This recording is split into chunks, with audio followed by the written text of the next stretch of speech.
Alright, hey guys. So finally going to get to making some videos over Bubble Game, as well as go over a couple terms or a couple strategies that come up while we are dealing with things on the weekend, especially on Sundays. So first off, I'm going to show Bubble Game, and I'm going to start off with 2.0. Just because it's faster and easier to show, and then I'll do a 1.0 after that, and I'll explain kind of what I do and the concept behind them as I do it. So first, you want to make sure you have an SOP, and you want to make sure that you do have an Alliance Shield. So if you just took over an SOP, or if nobody's hit it in a while and you've had it for a while, you'll have an Alliance Shield on it. The only time you won't have an Alliance Shield is if you abdicate the SOP, like I'm about to right now, and it goes under a bubble, and then you take it back over before that bubble is over. So before these 3 minutes are up, if you take it back the SOP, it will not have an Alliance Shield. So how do people take back the SOP early is through Bubble Game 2.0. 2.0, you need at least 2 marches to be able to take it over. I'm going to change 2 of my presets to make it easier. I do my takeovers with 5 troops. So for the normal 2.0, I'm just going to send 5 cavalry troops. And I'm going to send 2 different marches. I'm going to send my first one, which is 5 seconds. I'm going to pull open my menu. I'm going to then send my second one after I see the Seat of Power title granted. Send my second one, abdicate the SOP. Now it's back into my possession. So that's doing it 2.0. I took it over early. I then abdicated and had a second march take it over. It takes at least 2 marches.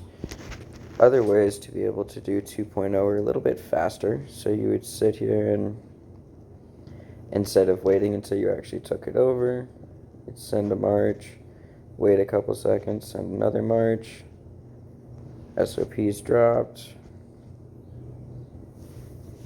and then it's right back to mine.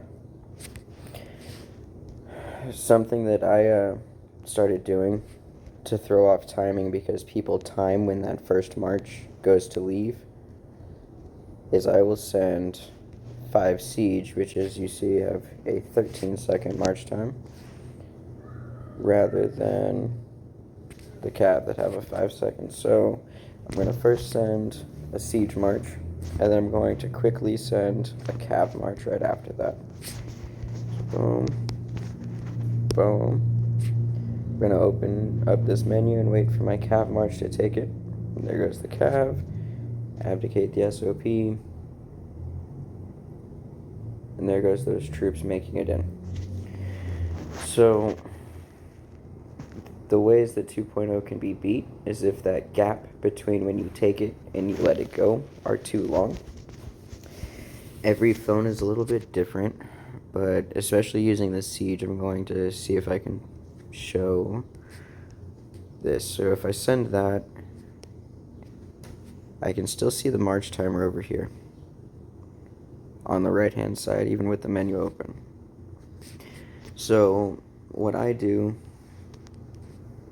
is I watch that timer, and my phone seems to need to be let go right as 3 seconds turns to 2. So 7, 6, 5, 4, 3, let go. SOP is mine. So every phone's time, or every device's time, is going to be slightly different due to how fast it processes.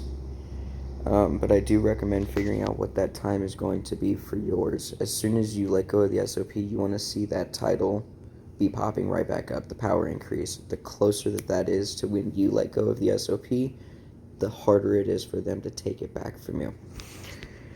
So again, 2.0, you just send 2 marches.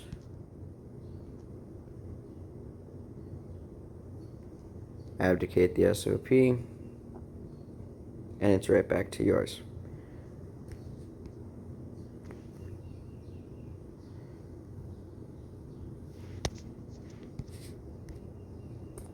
The advanced one that I do to throw off timing is I send my slower march first at 13. I then send this one, and it will take it back with like 5-6 seconds left on my first march sending.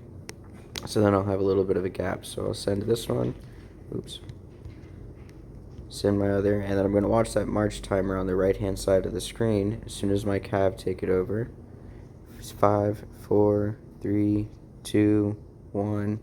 Took it back.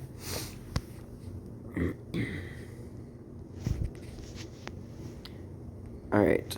Going to do 1.0.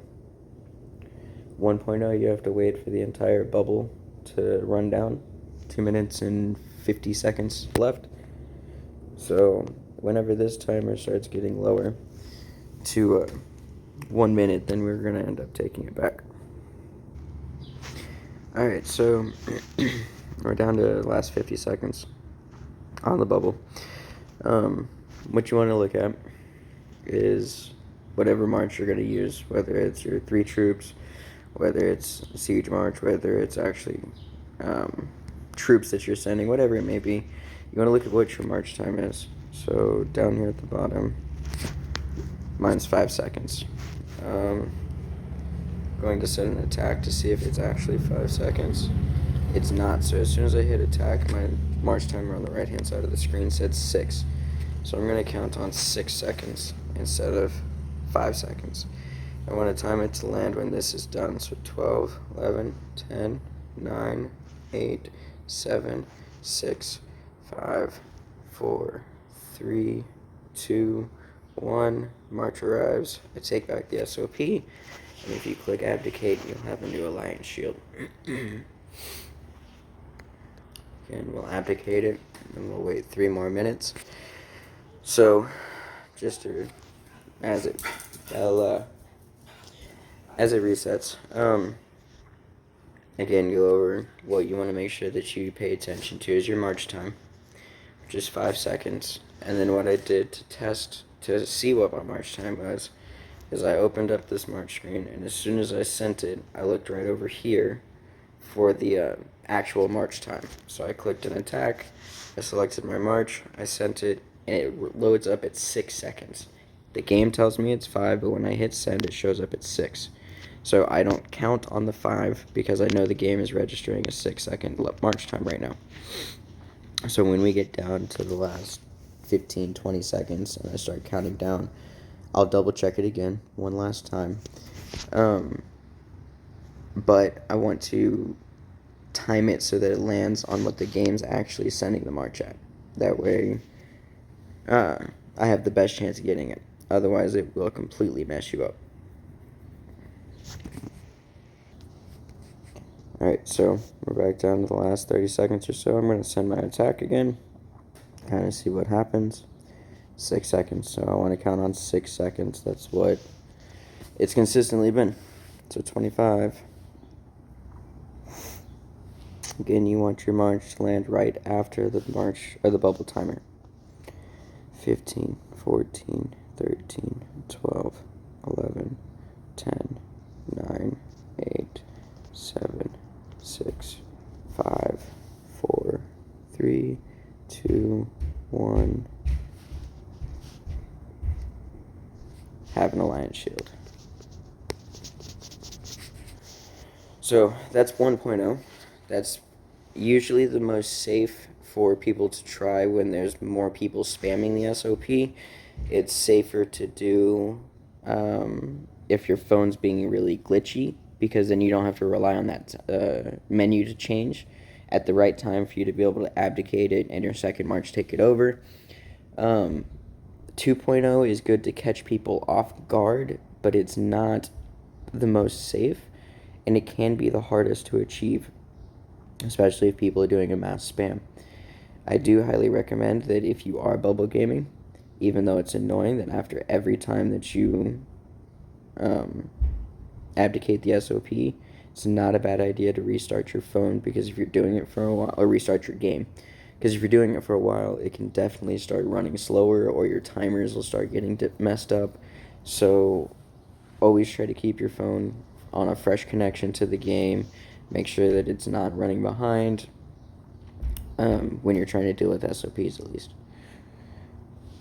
Okay, so the only other thing that I want to go over, but I can't fully show by myself is active reinforcements. Active reinforcements are the only way to actually take any rallies or attacks on a consistent basis. What I mean by active reinforcements is not just being online and being able to send troops, but when you send a march to reinforce an SOP, if it's not going to be full, it's not hard to show because it doesn't restrict your march size. So game's running a little slow.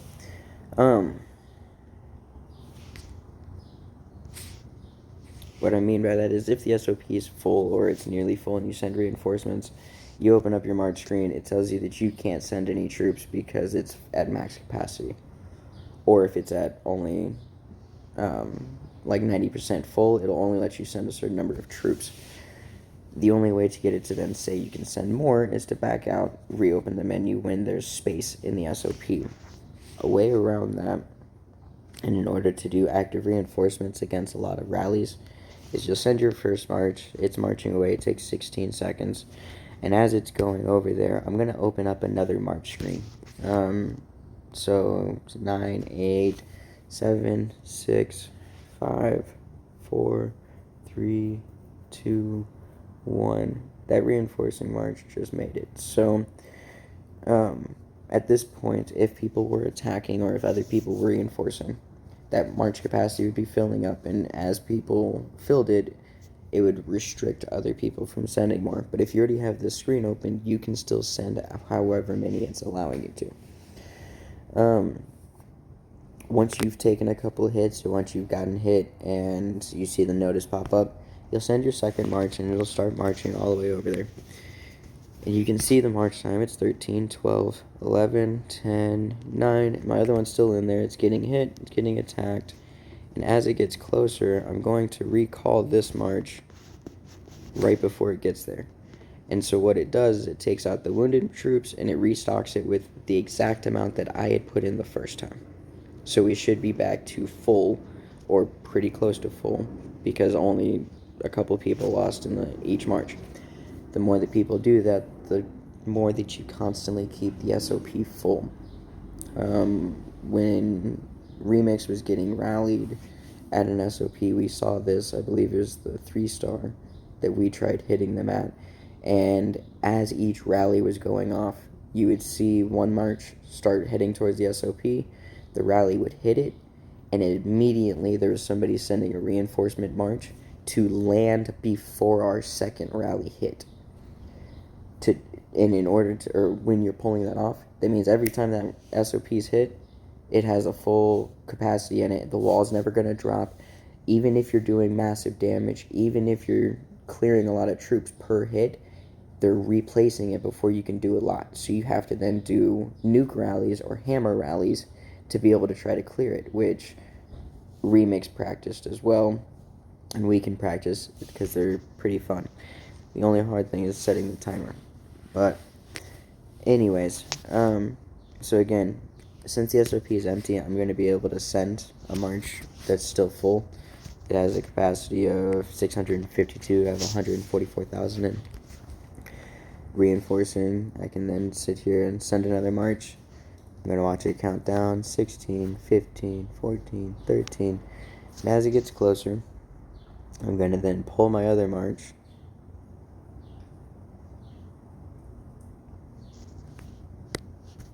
And so they would be able to switch and keep troops fresh. The biggest thing is when you have a lot of people and you are fully refreshing is to pull open that screen. I know some people then ask, well, when do you know when to refresh? I honestly would refresh after every couple hits, even if we're doing well, because as long as you get troops back in there, it's not going to harm anybody else. It's going to keep actually the reports looking super nice. So you'll only lose minimal amounts on each time you can send each march and keep it pretty full as long as everybody keeps rotating and moving their marches. The thing you don't want to do is have 5 people pull their marches at once and one person gets stuck inside and they take a march or they take a rally and get absolutely creamed. So it's to try to defend everybody and keep the forts as good as they can.